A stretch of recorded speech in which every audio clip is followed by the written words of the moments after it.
Hi guys, this is Ryan Blair here at Halo Inc. and today I'm going to be showing you a faster way to install a whole font family.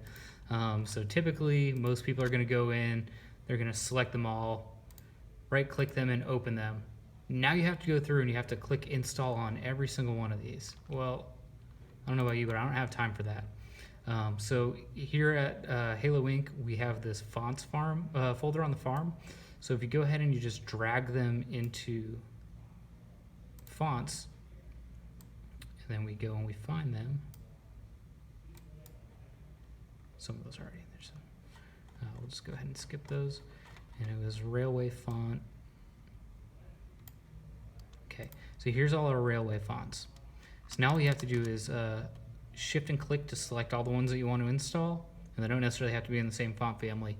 Right click them from here and hit install, and now they just install right away. You don't have these screens pop up, and you don't have to do them individually.